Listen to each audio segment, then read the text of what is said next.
O código que o FBI não consegue decifrar há anos? Você já parou para pensar no que acontece quando alguém leva um segredo para o túmulo? Não um segredo qualquer, do tipo fofoca ou mentira de família. Estou falando de um segredo que nem os melhores especialistas do mundo conseguiram decifrar. Um código que o FBI, com toda a sua tecnologia, todos os seus analistas, todos os seus recursos, simplesmente não consegue quebrar. Há mais de 25 anos. Isso parece roteiro de filme, eu sei. Mas não é, é um caso real. E ele começa com um corpo encontrado numa estrada deserta no estado do Missouri, nos Estados Unidos. Se você gosta de mistérios que fazem o seu cérebro trabalhar de verdade, fica até o final, porque esse caso vai te deixar com mais perguntas do que respostas. E isso, de certa forma, é exatamente o ponto. O nome dele era Rick McCormick. Tinha 41 anos. Em junho de 1999, o corpo dele foi encontrado num campo aberto próximo a uma cidade chamada West Alton, no Missouri. Não havia sinais claros de como ele morreu. A causa da morte nunca foi definitivamente determinada, e o caso ficou frio por anos. Até que os investigadores perceberam que havia 2 pedaços de papel amassados no bolso do casaco dele. Papéis cheios de anotações, letras, números, símbolos, dispostos de forma aparentemente aleatória. Nenhum investigador local conseguiu entender o que estava escrito, e isso ficou guardado em arquivo por mais de uma década.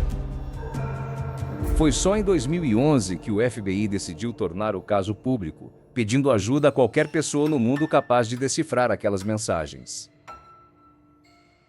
A agência chegou ao ponto de criar uma seção específica do seu site dedicada exclusivamente ao caso McCormick.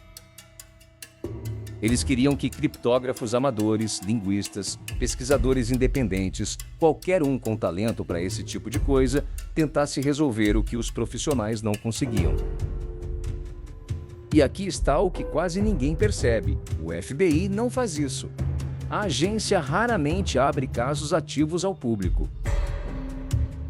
O fato de terem feito isso com o caso McCormick diz muito sobre o nível de dificuldade daquelas anotações. Antes de falar sobre os papéis em si, é importante entender quem era esse homem. Porque o mistério não é só o código, é também o contexto.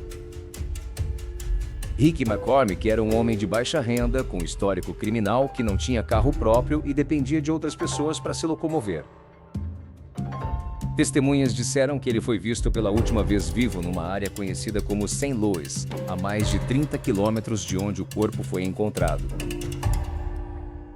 Como ele chegou até aquele campo isolado sem transporte próprio? Isso nunca foi explicado. A família dele disse que Rick era saudável o suficiente para andar, mas que não tinha hábito de frequentar aquela região. E não havia nenhum motivo óbvio para ele estar ali.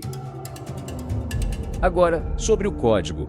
A família confirmou que Rick usava um sistema de escrita pessoal desde a adolescência. Ele desenvolveu esse jeito próprio de escrever que não seguia nenhuma lógica conhecida e que usava em anotações do dia a dia.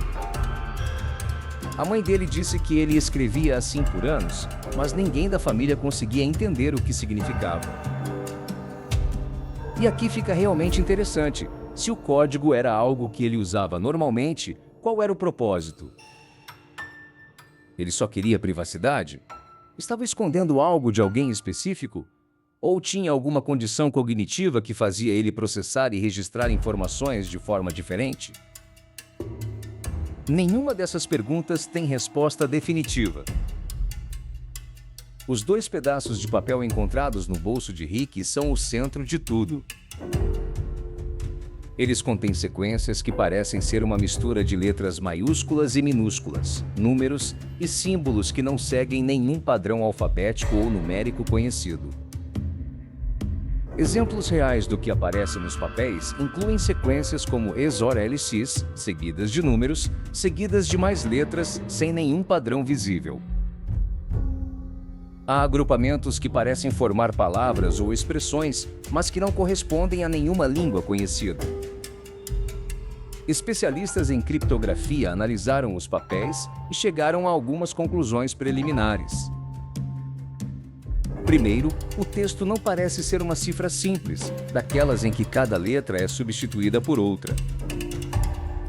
Segundo, pode ser um sistema de codificação baseado em associações pessoais, do tipo que só faz sentido para quem criou. Terceiro, é possível que partes do texto sejam anotações cotidianas sem nenhum conteúdo secreto, como números de telefone, endereços ou lembretes pessoais. Mas nada disso foi confirmado, e a dificuldade real está exatamente nisso. Sem saber o sistema que Rick usava, é quase impossível decodificar o que ele escreveu. É diferente de quebrar uma criptografia matemática, onde você pode usar algoritmos e força computacional. Aqui, você está tentando entrar na cabeça de uma pessoa que já morreu, usando um sistema que ela provavelmente nunca explicou para ninguém. Agora você pode estar pensando, mas o FBI tem as melhores ferramentas do mundo. Como é que não conseguiram resolver isso? E a resposta é simples e ao mesmo tempo frustrante. Tecnologia não resolve tudo. Criptografia pessoal, baseada em associações subjetivas e sem documentação, é um dos tipos mais difíceis de quebrar, porque não há padrão matemático, há apenas a mente de uma pessoa. Pensa comigo por um segundo. O nosso cérebro está constantemente tentando encontrar padrões. É uma característica fundamental da cognição humana. Nós vemos rostos em nuvens, conexões em coincidências, significados em ruído aleatório.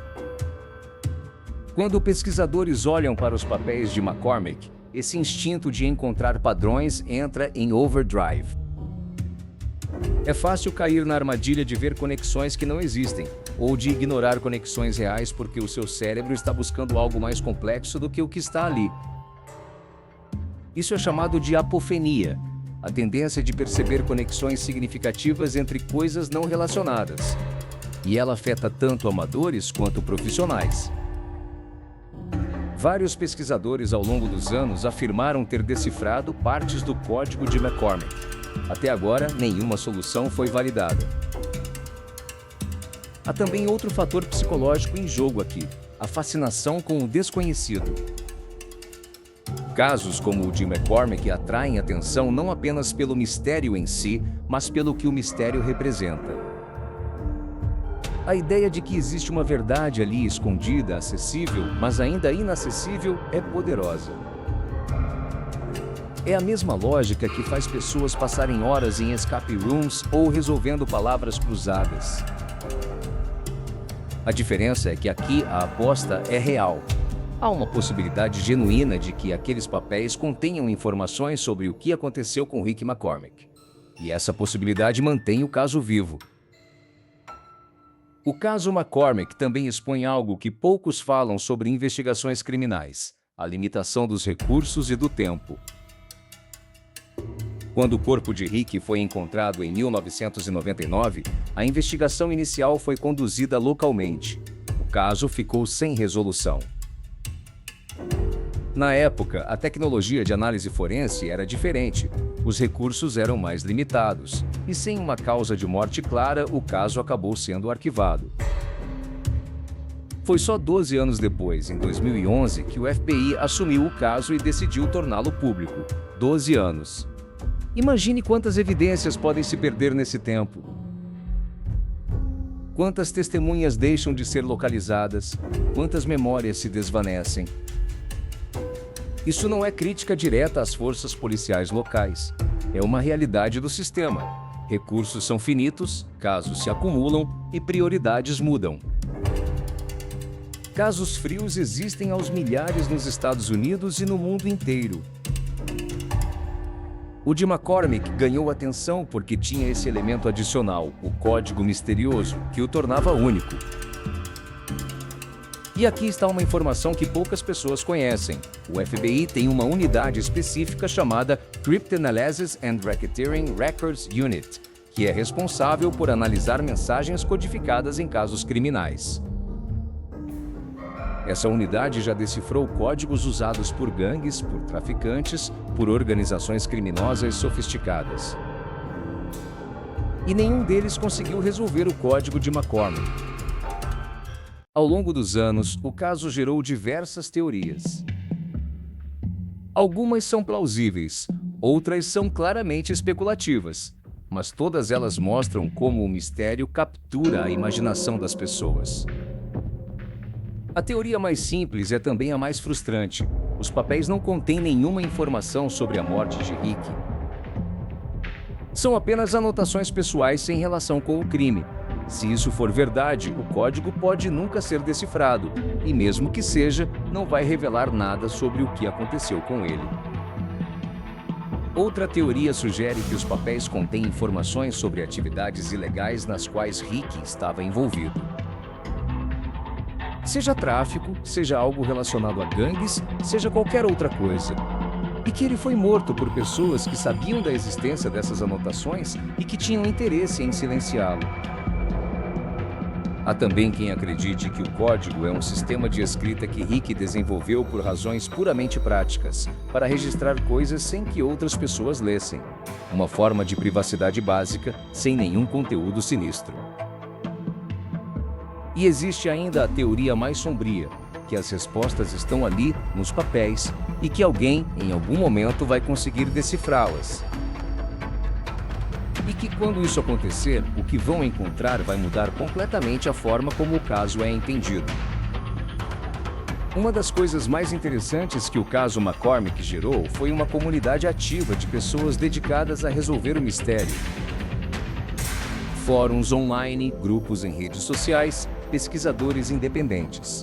Todos com teorias, com análises, com abordagens diferentes. Alguns usam software de análise de frequência de letras, tentando identificar padrões estatísticos no texto. Outros tentam comparar o código com sistemas de escrita históricos ou com línguas artificiais. Há quem procure conexões com eventos da vida de Rick, tentando identificar referências a lugares, datas ou pessoas específicas.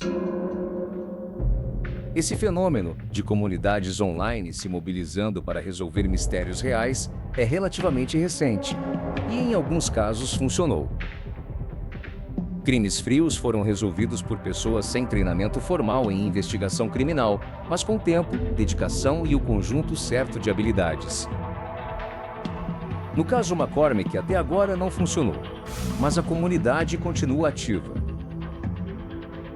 O caso de Rick McCormick levanta questões que vão além do crime em si.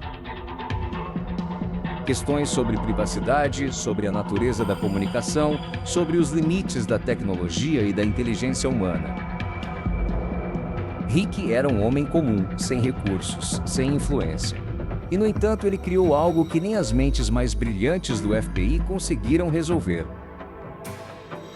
Há algo ao mesmo tempo trágico e fascinante nisso. Trágico porque ele morreu em circunstâncias que nunca foram esclarecidas. Fascinante porque ele deixou para trás um enigma genuíno, algo que desafia categorias, que resiste à solução, que permanece misterioso décadas depois. E isso muda completamente a forma como você vê esse tipo de caso. Não é só sobre o crime, é sobre o que deixamos para trás, sobre as coisas que carregamos que ninguém mais consegue ler. Os papéis de Rick McCormick ainda existem. As cópias digitalizadas estão disponíveis publicamente. Qualquer pessoa pode olhar para eles agora mesmo. E se você tiver o código certo na sua cabeça, pode ser a pessoa que finalmente resolve um dos maiores mistérios criptográficos da história recente do FBI. Mas até lá, o código permanece indecifrável, e Rick McCormick permanece um mistério. Agora eu quero saber, você já tinha ouvido falar do caso Rick McCormick? E o que você acha que está escrito naqueles papéis?